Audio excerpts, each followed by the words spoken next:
நான் உங்கள் பிருத்வி.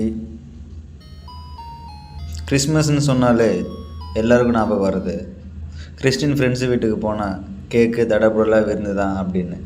ஆனால் எதுக்கு நாம் கிறிஸ்மஸ் செலிப்ரேட் பண்ணுறோன்னு வாங்க பார்க்கலாம்.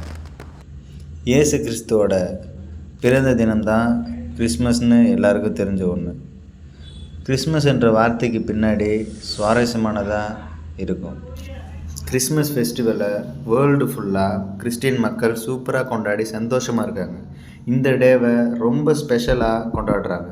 அதனால் பல புதுசாக ஒர்க்ஸ் இன்றைக்கி தான் ஸ்டார்ட் பண்ணுறாங்க.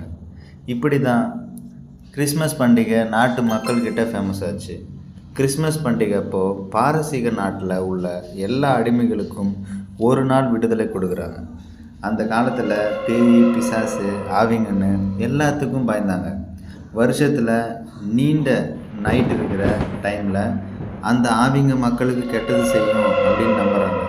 அதனால் நீண்ட இரவுக்கு அப்புறம் சூரியன் உதிக்க வேண்டும், அதுக்கான கிறிஸ்மஸ் ஃபெஸ்டிவலை கொண்டாடி வந்துள்ளனர். இன்னொன்று பார்த்திங்கன்னா, கிறிஸ்மஸ் பண்டிகைக்காக முதல்ல கிறிஸ்மஸ் மரம் வைக்கும் வழக்கம் 1510 ரிகா என்ற பிளேஸில் ஸ்டார்ட் பண்ணுறாங்க. அதுக்கப்புறம் 1836 கிறிஸ்மஸ் பண்டிகைக்கு அலபாமா என்ற பகுதியில் கவர்மெண்ட் லீவ் விடுறாங்க.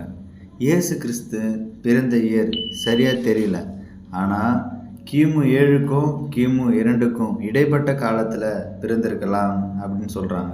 யூதர்களின் பருவகால நாள்காட்டி மூலமாக கணக்கிட்டு ஒரு யூக அடிப்படையில் தான் டிசம்பர் 25 கிறிஸ்மஸாக கொண்டாடுறாங்க.